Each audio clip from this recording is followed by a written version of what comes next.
Narinig ko ang manugang kong si Maria na nagsasabi ng mga salitang magbabago sa buhay ko magpakailanman. Pinutol ko na ang preno. Magkita tayo sa libing niya bukas. Nakatayo ako sa pasilyo ng sarili kong bahay. Natulala, hawak pa rin ang pinto na kakabukas ko lang ng tahimik. Maaga akong umuwi mula sa appointment ko sa doktor dahil bigla itong kinansela sa huling minuto. Hindi ako narinig ni Maria na pumasok. Nasa sala siya, nakatalikod sa akin. Kausap sa telepono ng may malamig at kalkuladong boses na hindi niya ginagamit sa harap ng anak kong si Juan. Mag-relax ka, love. Magmumukha itong perpektong aksidente. Isang babaeng 60 anyos na may lumang preno. Walang magdududa. Naramdaman kong naging halaya ang mga binti ko.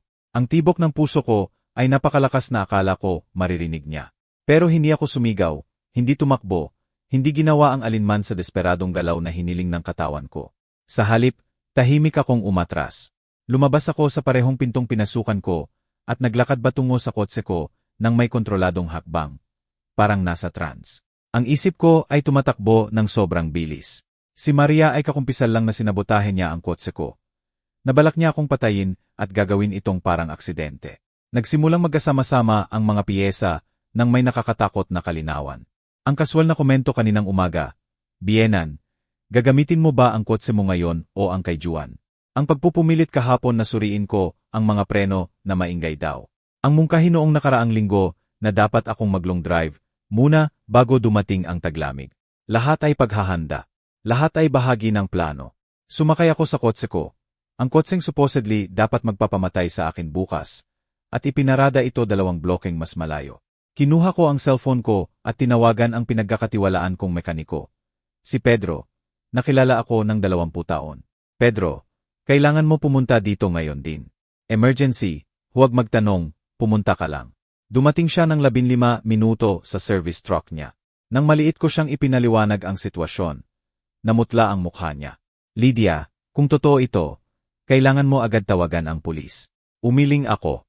Kailangan ko muna ng ebidensyang hindi nila maikakaila. Suriin mo ang preno. Sabihin mo sa akin eksakto kung ano ang makikita mo at i-video lahat. Pero bago magpatuloy, may espesyal na imbitasyon ako sa iyo. Mag-subscribe sa channel at mag-like. Nakakatulong yan para malaman kung sinusuportahan niyo ako at nag-enjoy sa mga kwento ko. At mag-comment sa baba kung saang lungsod ka nanonood. Patuloy na tayo. Sumuksok si Pedro sa ilalim ng kotse gamit ang inspection camera niya. Pagkatapos ng 3 minuto, lumabas siya ng may malungkot na ekspresyon. Lydia, sinadya ng isang tao na putulin ang linya ng preno. Ginawa ito nang mag-function pa ng normal sandali. Pero kapag tinapakan mo ng malakas ang preno, tulad sa downhill o emergency, bigla itong mabibigo ng tuluyan. Ito ay attempted murder. Ipinakita niya sa akin ang video. Malinaw na pinutol ang brake line sa kalahati gamit ang matalas na bagay na ginawang mukhang natural wear para sa ordinaryong mata. Pero halatang sinadya para sa profesional na mekaniko. I-save mo yang video. Sabi ko sa boses na hindi ko kilala na akin. Malamig, kalkulado. Katulad ng boses ni Maria, ilang minuto lang ang nakalipas. Ngayon kailangan ko ng tow truck. Dalhin mo tong kotse sa isang specific address. Nagulat si Pedro. Hindi ba dapat sa pulis muna? Ngumiti ako ng walang humor. Dadalhin natin sa pulis. Pero may special delivery muna tayo. Binigay ko ang address. Ang bahay ni Rosa Santos, ang nanay ni Maria, isang eleganteng babae, mapagmataas, na laging ipinagmamalaki ang anak niyang successful at brilliant. Babaeng tumitingin sa akin ng may paghamak tuwing nagkikita kami sa family gatherings. Para mas mababa ako, dahil nagtatrabaho ako buong buhay ko bilang nurse habang executive sa marketing ang anak niya. Babaeng kailangang makita eksakto kung anong uri ng halimaw ang pinalaki niya. Dumating ang tow truck pagkalipas ng kalahating oras. Habang ikinakabit ang kotse ko, tumawag ako sa urgent courier at diniktahan ko ang sulat. Mahal na Rosa, ito ay regalo mula sa anak mong si Maria. Sinadyang pinutol ang preno para patayin ako. Akala ko dapat malaman mo kung anong uri ng tao ang perfect daughter mo bago siya kunin ng pulis. Lubos na gumagalang, Lydia Reyes. E.S. Nasa authorities na ang video evidence.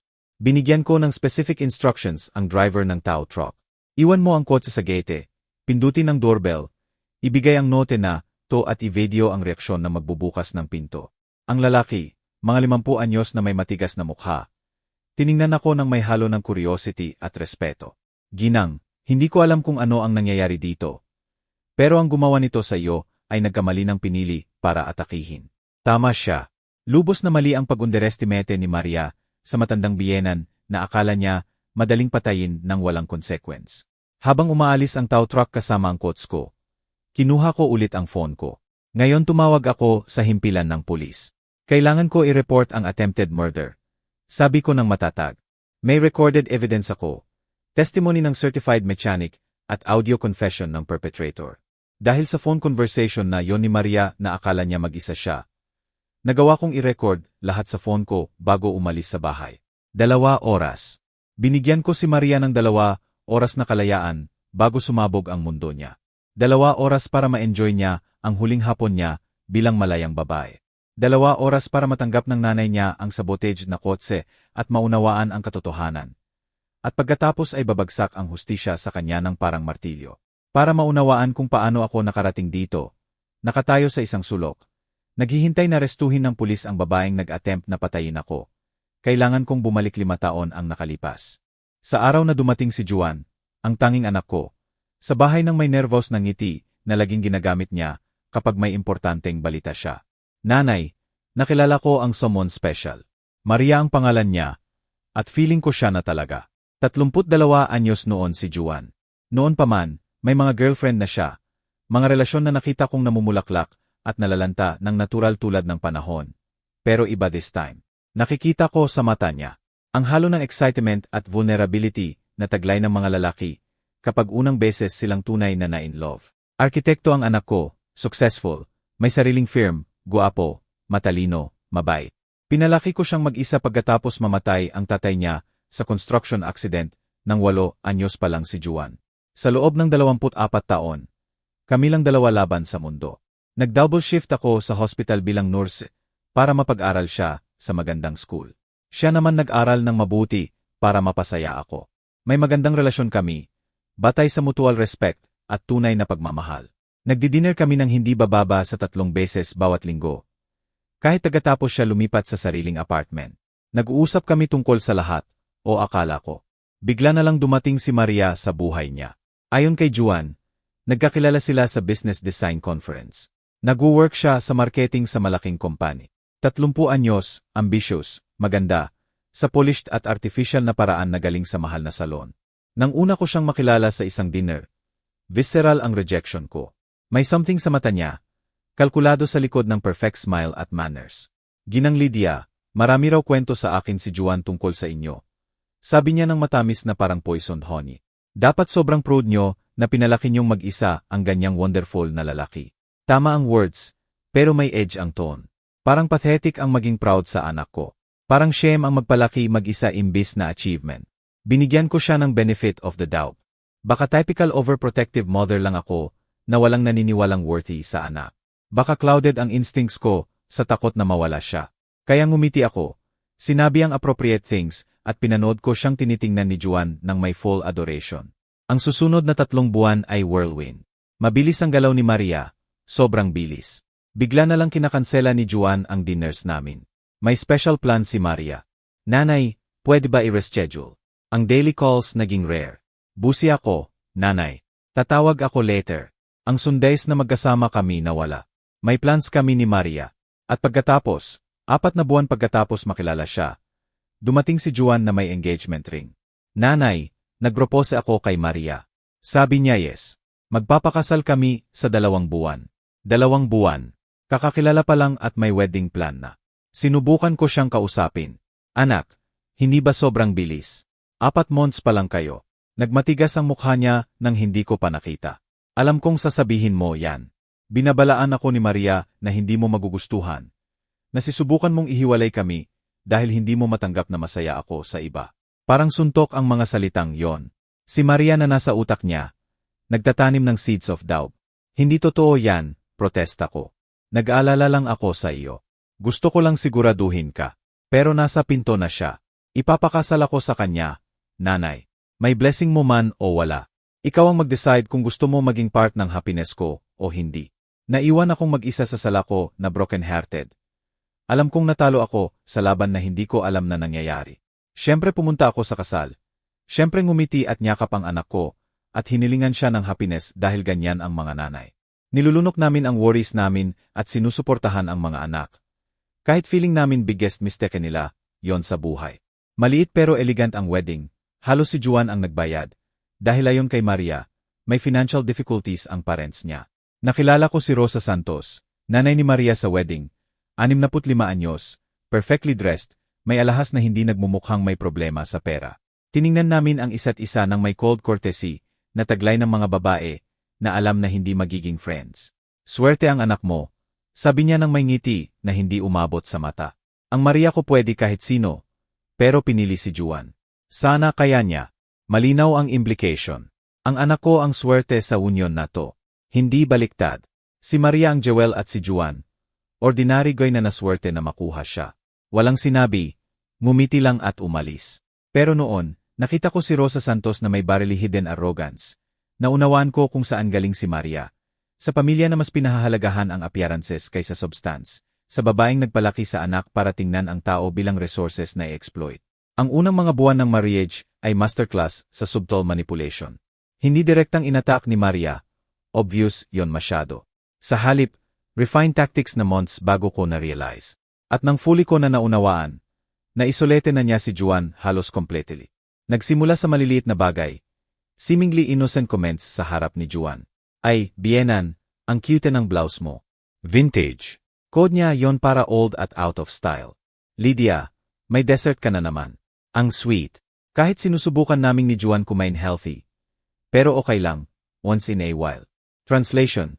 Inappropriate at unwelcome ang efforts mo. Kapag inimbita ko si Juan sa dinner, palaging may reason si Maria para hindi siya mag-isa. Ay, Bienan, kung okay lang, sasama ko kay Juan. Ayaw ko mag-isa sa bahay. At pagdating, siya ang dominate sa conversation. Ginagawa ang mother-son time na show niya siya ang star at ako forced audience. Mas masama, nagsimulang tulungan ako sa bagay na hindi ko hiniling. Lydia, nakita ko medyo neglected ang garden mo. Nag-hire ako ng gardener next week. Huwag mag-alala, kami ni Juan ang magbabayad. Hindi neglected ang garden ko. Ako mismo ang nag-aalaga proudly.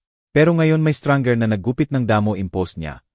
Ginagawa ang hobby ko na evidence ng incapacity ko. Bienan, nagdadrive ka pa ba? Sa edge mo, baka dapat isipin mo ng tumigil. Alarming ang statistics ng accidents sa seniors. 60 anyos ako noon, hindi 80. Perfect ang driving ko. Pero nagtatanim siya ng seed sa isip ni Juan. Nag-i-age si nanay. Kailangan ng supervision si nanay. Hindi na kaya mag-isa ni nanay. Constant ang comments sa work ko. Nakakapagod siguro maging nurse sa edge mo. Lydia, hindi mo ba naisip mag-retire? Enjoy golden years, mag-travel, magpahinga. Naiintindihan ko na baka hindi mo afford. Pero pwede kaming tumulong ni Juan ng monthly allowance kung mag-quit ka. Hindi ko hiniling ang pera niya. Hindi ko kailangan. May good pension plan ako. Pero ginagawa niyang pathetic ang financial independence ko at may public humiliations pa. Sa family reunions, kinukwento ni Maria ang phony anecdotes na ginagawa akong tanga. Kwento ko nga nung sinusubukan ni Lydia gamitin ang cellphone niya at hindi magets ang kamera. 3 beses namin tinuruan. Ang kita talaga kapag seniors nag-train ng tech. Lahat tumawa. Si Juan tumawa at nakaupo ako. Namumula, nararamdaman ang dignity ko. Na unti-unting nawawala piraso-piraso. Orchestrated ni Maria ang exclusion ko ng surgical precision. Nag-o-organize ng family events at, nakakalimutan, akong imbitahan hanggang last minute. Lydia, sorry talaga. Akala ko sinabi na ni Juan, kung gusto mo pa pumunta, kahit na-confirmed na ang headcount sa restaurant. Pero pwede naman tawagan ulit kung may slot for one more. Nagmumukha akong intrusive mother na nag-iimbita, sarili, gayong deliberate exclusion talaga. Nagbago ang nature ng visits sa bahay ko. Kapag bihira na silang dumating, in-inspect ni Maria everything ng critical A. Lydia, kailangan talaga palitan tong sofa. Sobrang luma na. Ginagamit mo pa tong plato. Ang nostalgic mo. Dapat i-renovate tong kitchen. Sobrang siyam na po es. Ginagawa niyang shameful ang home ko. Ang lugar kung saan ko pinalaki ang anak ko. Na kailangan i-modernize under her supervision. Pero ang pinakamasakit ay makita kung paano nagbago si Juan. Ang anak kong empathetic at considerate. Nagsimulang tratuhin ako ng impatient. Nanay, hindi pwede everyday mo ako tawagan. May asawa na ako ngayon. May responsibilities ako. Hindi ako everyday tumatawag. 2 o 3 lang per week, gaya ng dati sa loob ng taon. Pero convinced na niya si Juan na dependent at suffocating ako. Nanay, sabi ni Maria kailangan mo matuto maging independent. Nanay, hindi na pwede weekly dinner natin. Kailangan namin ng space as couple. Nanay, bakit sensitive ka?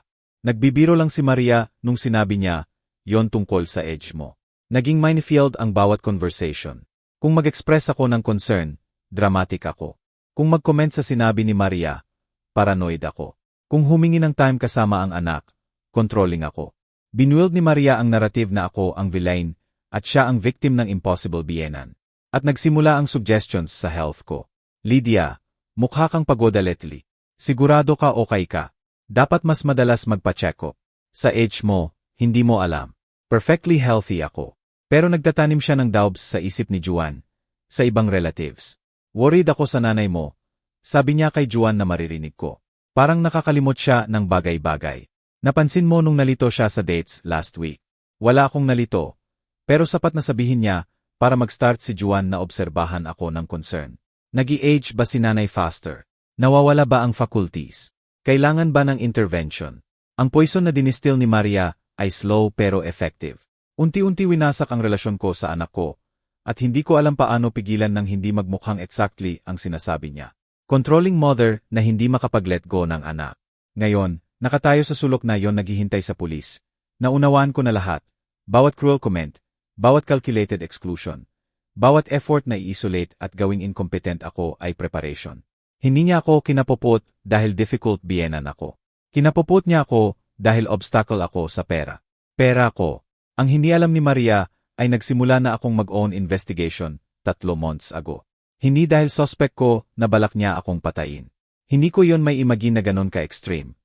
Kundi dahil napansin ko strange financial signs. Si Juan, na always prudent sa pera, biglang humihingi ng loan.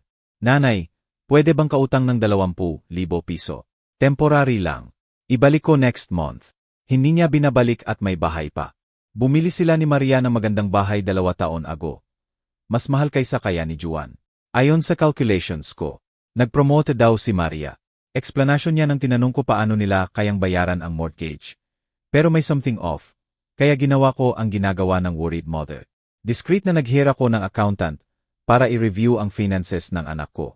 Devastating ang na-discover. Hindi lang walang promotion si Maria. Fired siya 8 months ago dahil sa irregularities sa company expenses. Basically, ginagamit niya ang company card para personal shopping. Hindi niya sinabi kay Juan. Nagpapanggap pa rin siyang pupunta sa work everyday. Samantalang nasa cave o mall lang talaga para maintain ang facade. Walang income si Maria. Si Juan ang buhat lahat ng mortgage. Lost credit cards na patuloy niyang ginagamit ng walang control. Designer clothes, beauty treatments, expensive restaurants. Lahat charged sa cards ni Juan. Umabot sa mahigit 200,000 piso ang debt. Nasa brink ng financial ruin ang anak ko, at hindi niya alam dahil si Maria ang handle finances. Pero hindi yon explain kung bakit gusto niya akong patayin, hanggang na-discover ng accountant ang iba pa. 1 taon ago, casually sinuggest ni Maria kay Juan na tanungin ang nanay niya tungkol sa life insurance policies. Important yan malaman, love. Para family planning. Innocently tinanong ako ni Juan sa dinner kung may life insurance ako. Mayroon sa hospital. Sagot ko nang walang masyadong iniisip. Part ng benefits.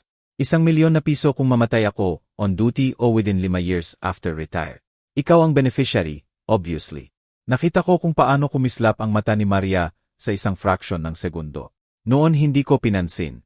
Ngayon naunawaan ko na yon ang moment na nag-decide siya.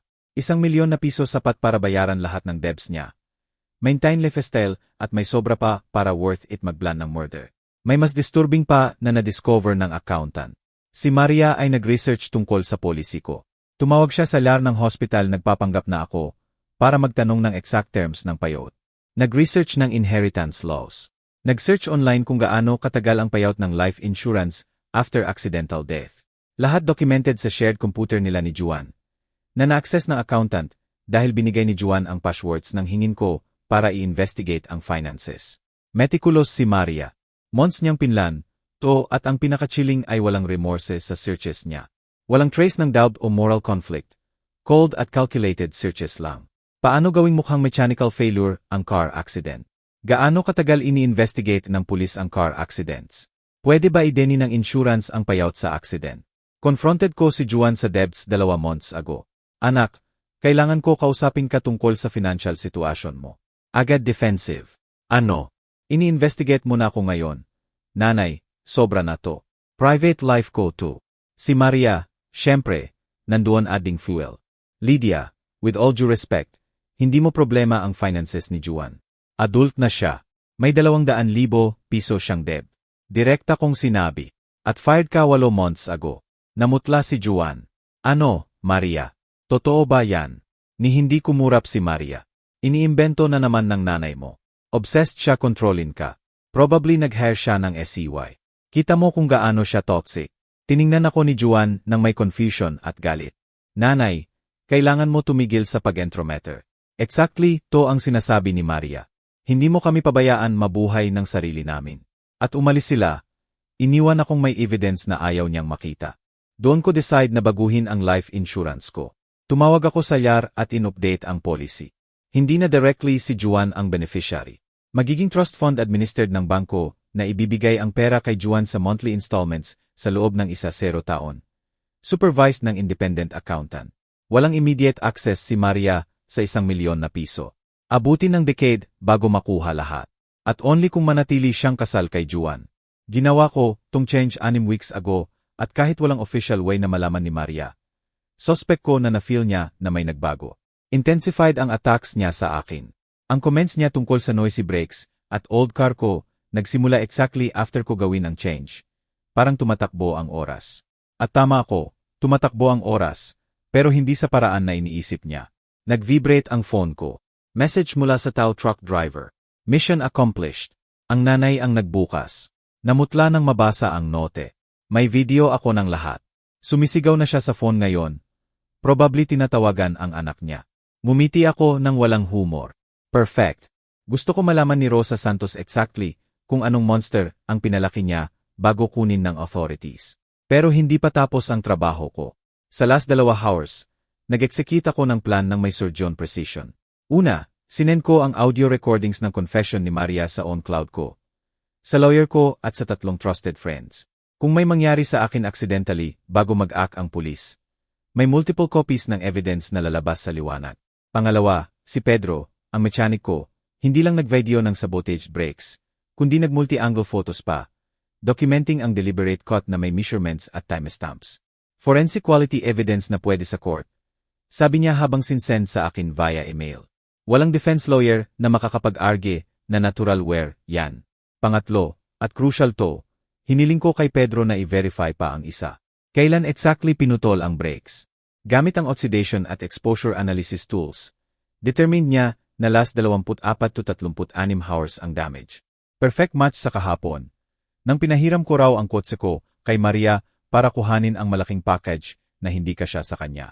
May 3 hours siyang hawak ng kotse ko more than enough time. Pang-apat, chincheck ko ang neighborhood security cameras. Sa residential area ako, nakatira na maraming bahay may CCT.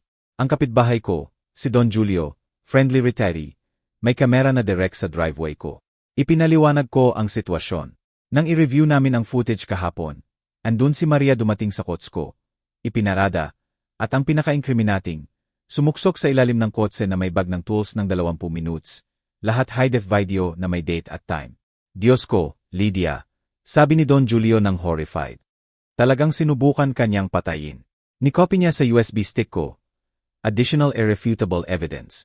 Panglima, ginawa ko ang something na nagulat sa sarili ko. Direct tumawag ako kay Rosa Santos. Sumagot sa third ring, nanginginig ang boses. Lydia, kaka-receive ko lang ng quotes mo. Hindi pwede totoo. Hindi gagawa ng ganito si Maria. Siguro error. Predictable ang denial niya. Rosa, sabi ko ng calm at cold. May recorded confession ako ng anak mo na planong patayin ako. May video siya sabotaging ang kotse ko. May forensic evidence ng deliberate damage at in less than an hour arestuhin siya ng pulis. Tinawagan kita as professional courtesy. Mother to mother para malaman mo na murderer ang anak mo. Gamitin mo tong oras para maghanap ng lawyer o magpatuloy sa denial mo. Mahabang silence, tapos broken voice ni Rosa. Bakit? Bakit niya gagawin yon? Pera. Simple kong sagot. Life insurance ko, 1 milyon na piso, massive debts nila. Fired siya sa work at nakita niya ang death ko bilang solution sa financial problems niya. Narinig ko ang higbi sa kabilang linya. Umiyak ang arrogant na Rosa Santos. Bago magpatuloy, sabihin mo sa comments kung ano feeling mo sa story so far. At ano gagawin mo kung ikaw ang nasa posisyon nila. Huwag umalis sa video dahil ang susunod ay makakapangilabot. Pang-anim. At finally, nag-coordinate ako sa pulis. Si Detective Ramirez, siyos na lalaki mga 50 anyos, nagre-review ng all evidence ko sa last hour. Ginang Reyes, isa to sa pinakadocumented na attempted murder cases na nakita ko. Walang takas ang manugang mo.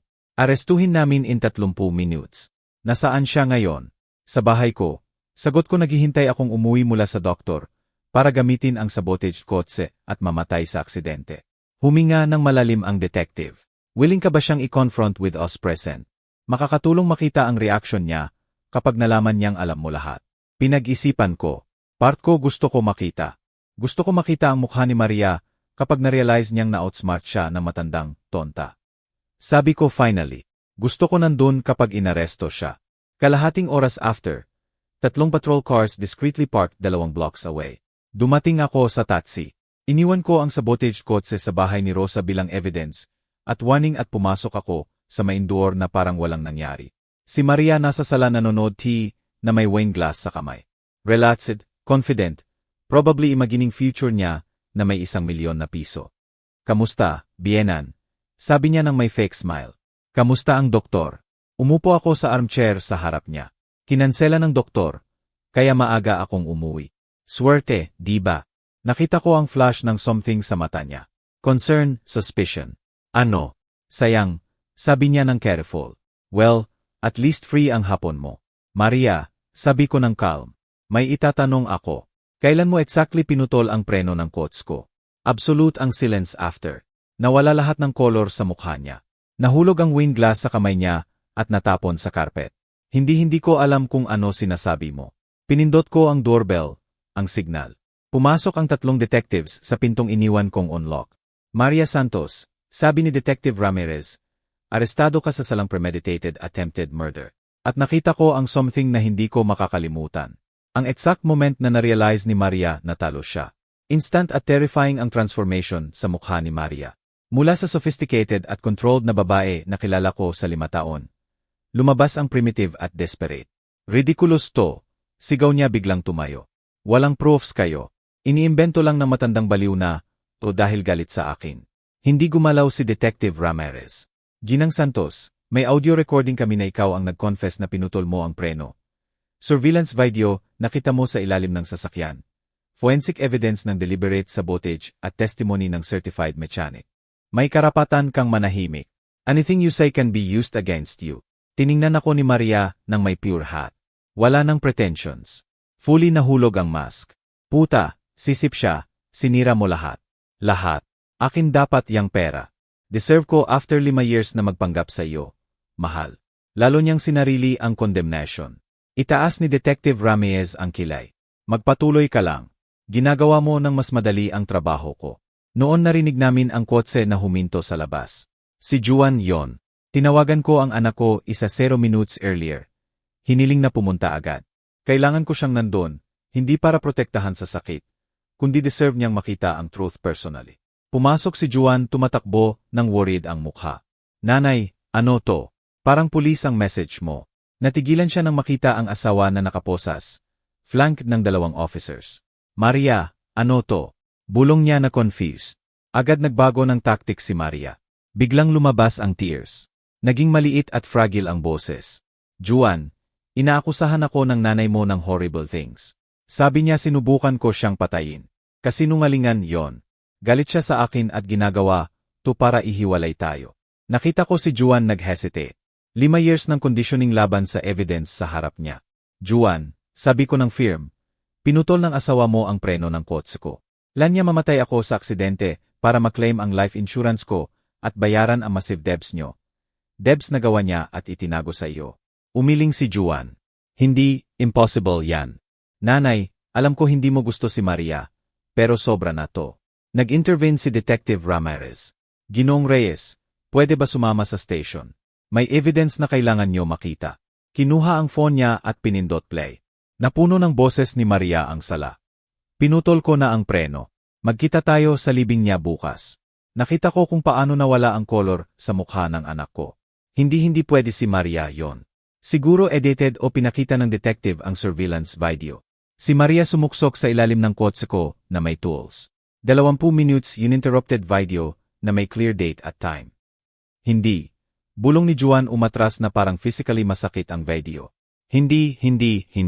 Sinubukan ni Maria lumapit sa kanya. Pero pinigilan ng officers. Juan, pakinggan mo ako. Ginawa ko, pero para sa atin. Lubog tayo sa utang. Mawawala ang bahay. May 1 milyon na piso ang nanay mo sa insurance na hindi naman niya kailangan. Yon lang ang way out. Devastating ang silence after. Kakumpisal lang si Maria. Hindi din niyang attempt. Justify lang ang reason. Tinitingnan siya ni Juan na parang stranger. Mas masahol pa. Parang monster na natulog sa tabi niya sa 5 taon. Balak mo patayin ang nanay ko para sa pera. Tanong niya ng broken voice. Ang babaeng nagpalaki sa akin mag-isa after mamatay ang tatay ko. Ang babaeng nag-double shift para may education ako. Balak mo siyang murder. Para sa future natin, sigaw ni Maria. Wala nang pretension ng innocence para sa buhay natin together. Ano gusto mo gawin ko? Pabayaan mawala, lahat bumagsak siya sa sofa na nakayuko. Diyos ko, nagpakasal ako sa murderer. Natulog ako sa tabi ng murderer. Tiningnan ako ni Detective Ramirez. Ginang Reyes, gusto niyo ba mag-file ng formal charges?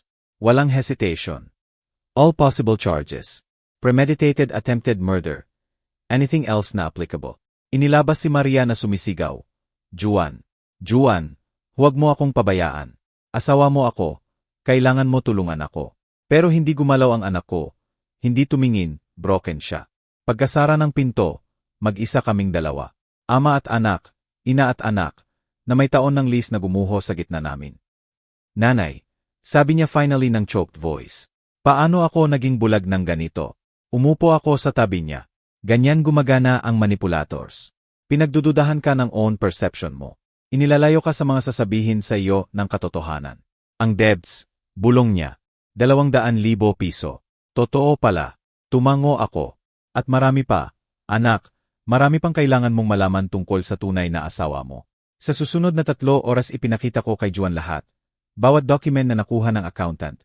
Bawat internet search ni Maria tungkol sa life insurance at car accidents. Ang credit card records na nagpapakita ng libo-libong piso sa clothes, beauty treatments, restaurants.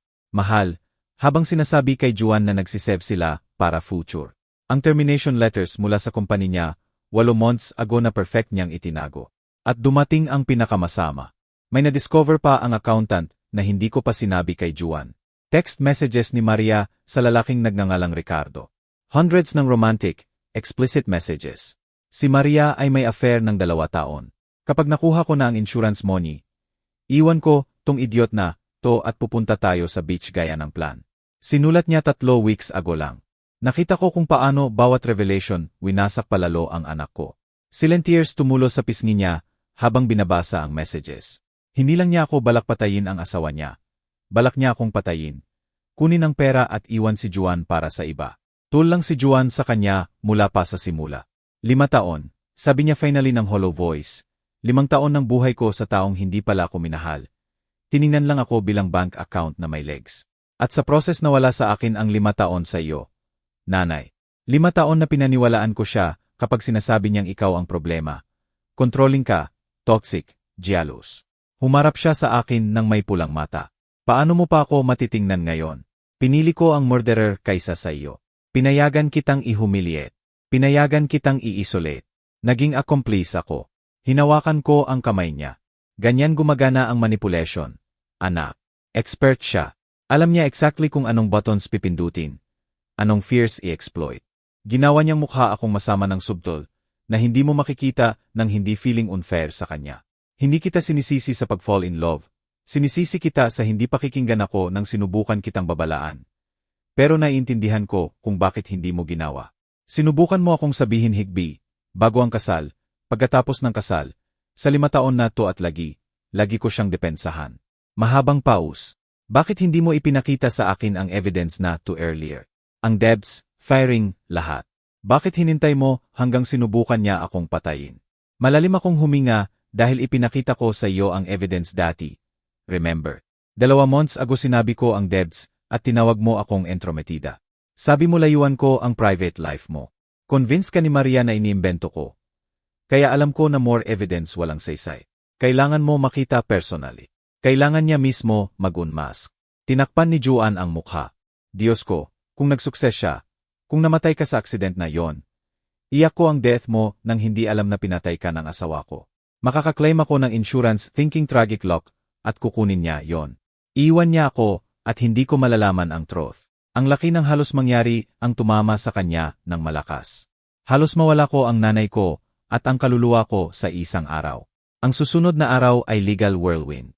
Formal na charge si Maria ng premeditated attempted murder. Ang lawyer niya, binayaran ng devastated na Rosa Santos.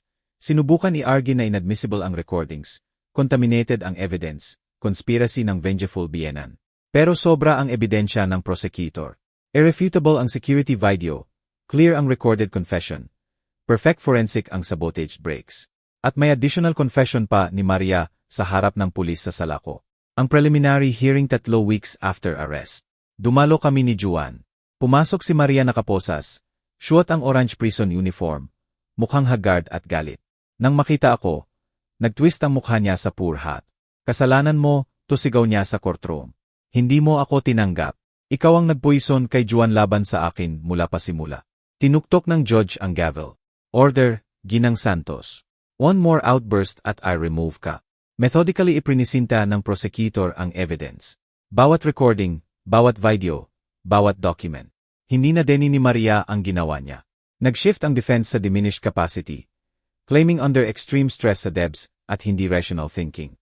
Pero winasak ng messages kay Ricardo ang defense na yon. Detailed plans, calculated searches, clear premeditation sa months. Sa end ng hearing, dinid ang bail ng judge. Clear danger sa society at specifically sa victim ang accused. Mananatili sa detention hanggang trial. Sumigaw si Maria, pero inilabas ng guards. Gabing yon, after hearing, umupo kami ni Juan sa kitchen ko na may teacups na lumalamig ng hindi hinahawakan. Dense ang silence sa amin, loaded ng years ng unsaid words, ignored warnings at mutual pain. Finally nagsalita ang anak ko ng broken voice. Nanay, kailangan ko maunawaan ang something. Sa 5 years na to, ilang beses mo nakita ang signs. Ilang beses alam mo na may mali at hindi mo sinabi. Parang suntok ang tanong dahil alam ko ang answer. Madami. Marami admit ko ng brutally honest. Mula pa sa unang araw na makilala ko siya, tiningnan ako ni Juan ng may disbelief mixed with pain. Bakit nga? Bakit hindi mo ako ginising at sinigawan ng truth? Bakit pinayagan mo akong magpakasal sa kanya kung alam mo mistake yon? Malalim akong huminga, alam na necessary pero painful ang conversation na to. Dahil natakot ako. Anak, takot mawala ka. Takot maging exactly ang sinasabi niya. Controlling Bienan na hindi makapag-let go sa anak. Ang few times na sinubukan kong sabihin, nag-defensive ka, inakusahan mo akong jealous. Ayaw mo ako masaya at every time na nangyari yon, lalong lumakas ang power ni Maria sa iyo. Kaya natuto akong tumahimik. Nilunok ko ang concerns ko at hinintay na baka mali ako. Baka clouded ang instincts ko dahil nanay kita. Pero hindi ka mali, sabi ni Juan ng trembling voice. Tama ka sa lahat, at halos ikamatay mo ang buhay ko. Tumango ako slowly. Yan ang price ng silence, anak. Sa 5 taon tumahimik ako kapag dapat sumigaw. Ngumiti kapag dapat confront. Tinangga ang humiliations kapag dapat mag-set ng clear boundaries. Ginawa ko yon dahil sobra kong minahal ang ideya ng peace, nang preserve ang relationship natin. Nawiling ako isacrifice ang dignity ko, well-being ko at finally halos buhay ko. Tumayo ako at lumakad sa window. Tinitingnan ang garden na pinuna ni Maria ng maraming beses na neglected. Pero kailangan mo ring maunawaan ang something, Juan. Ikaw rin ang pumili ng silence. Nakita mo kung paano niya ako tratuhin. Narinig mo ang passive-aggressive comments niya. Nandun ka kapag nihumiliat ako publicly, at walang sinabi, dahil mas madali magmaintain ng peace sa asawa kaysa depensahan ang nanay. Nakita ko ang pain sa mukha niya habang tumatama ang words ko. Tama ka, bulong niya. Bawat beses na may cruel comment niya sa age mo, sa bahay mo, sa damit mo, narinig ko at may voice sa ulo ko na nagsasabi, hindi tama to. Pero may another voice, cultivated ni Maria, na nagsasabi, huwag sensitive, nagbibiro lang. Huwag maging mama's boy. At pinili ko pakinggan ang second voice. Alam mo kung alin ang pinakamasakit na moment sa akin? Tanong ko habang humaharap sa kanya. Sa birthday mo 2 years ago, ni-organize ni Maria ang family dinner sa expensive restaurant. Naupo ako sa dulo ng table, pinakamalayo sa iyo. Sa buong dinner, pinapakain ka niya, hinahawakan, binubulungan sa tenga. At tumatawa ka at mukhang sobrang happy. Ako 3 meters lang away, completely invisible. Sa isang moment sinubukan kitang eye contact. Itaas ko ang glass para itoos sa iyo from afar, at hindi mo man lang ako nakita. Sobrang absorbed ka sa kanya na pwede akong mawala sa table na yon at hindi mo mapapansin. Umiiyak ng malakas si Juan. Naalala ko na yung gabi.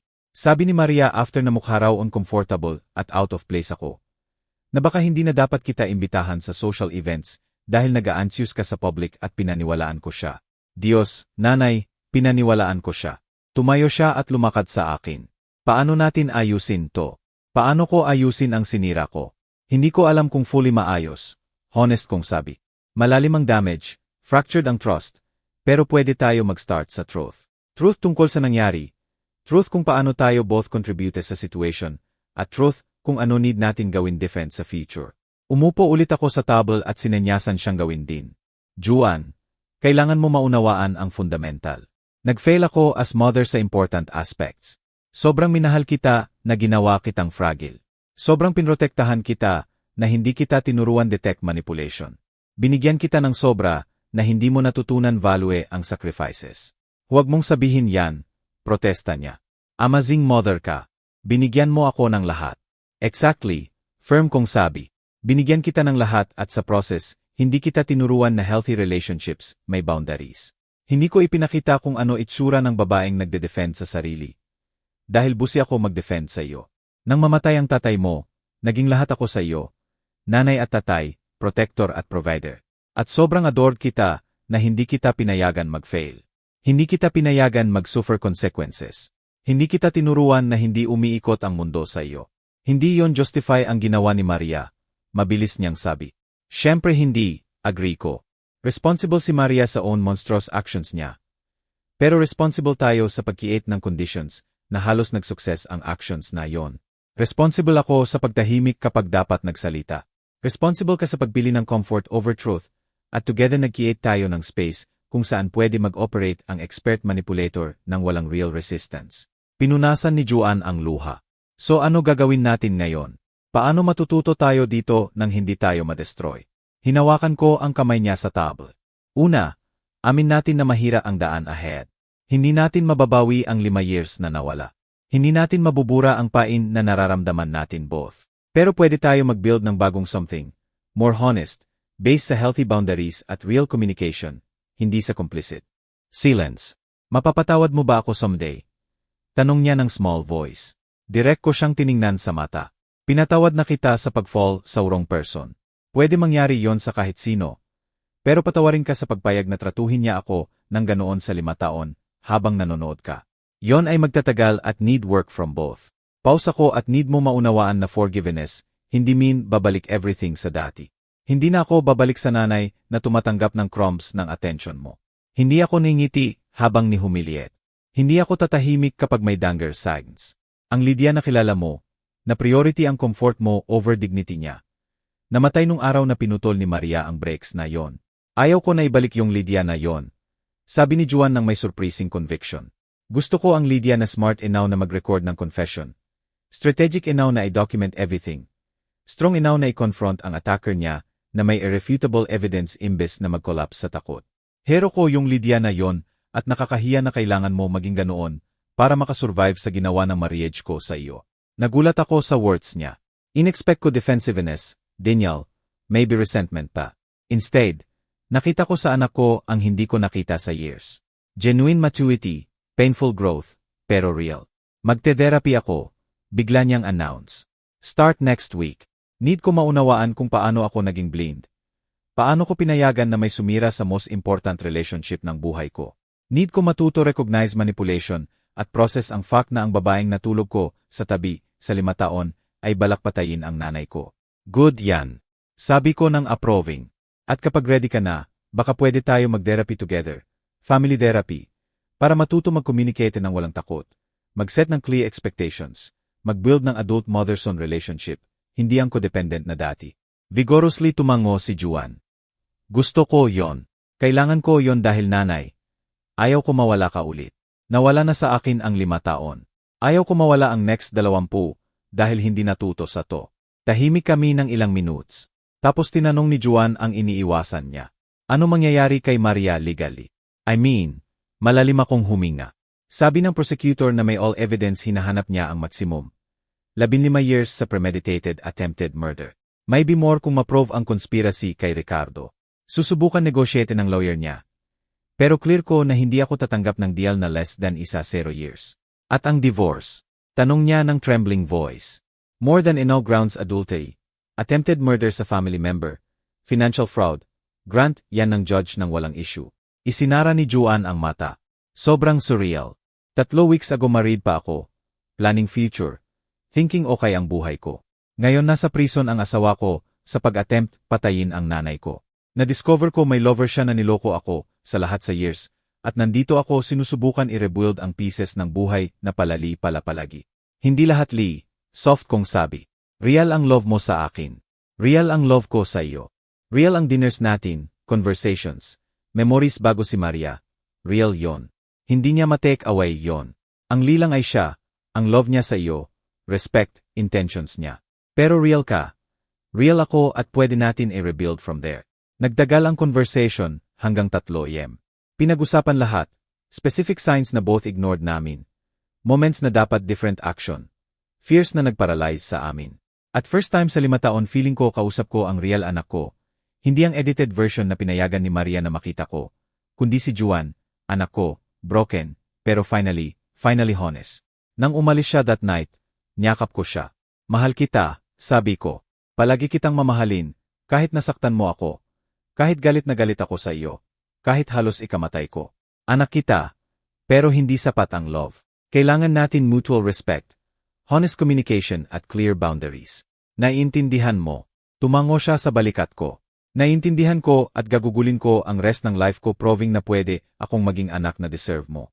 Habang tinitingnan ko siyang umaalis sa kotse niya, naramdaman ko ang strange mix ng sadness at hope. Nawala kami ng marami, pero baka, may bilang, makabawi kami ng something stronger, more honest, something worth saving. Mahal na kaibigan, thanks sa pag-akompani sa akin hanggang dito sa story na to. Alam ko intense, painful, pero story din ito tungkol sa courage, survival at importance ng pag-break ng silence. Kung touched ang heart mo ng story na to, kung nagpa-reflect sa iyo tungkol sa toxic relationships, manipulation at importance ng listening sa instincts natin, hinihiling ko na pindutin mo ang subscribe button. Ang support mo nakakatulong para magpatuloy ako mag-share ng stories na nagtuturo sa atin tungkol sa buhay. Mag-like kung na-inspire ka kay Lydia sa courage niya na harapin ang danger ng may intelligence imbes na takot. At please, sabihin mo sa comments kung ano think mo sa story. Sa tingin mo tama ba ginawa ni Lydia? May ignored ka na ba ng red flags sa relationship? At saang city sa mundo ka nanonood? Important sa akin ang bawat comment. Community tayo na nag-aaral at lumalago together. Remember, completely fictional ang story na to. Created exclusively para entertainment at reflection. Imaginary lang ang characters at situations. Designed para mag-isip tayo tungkol sa boundaries, family at survival.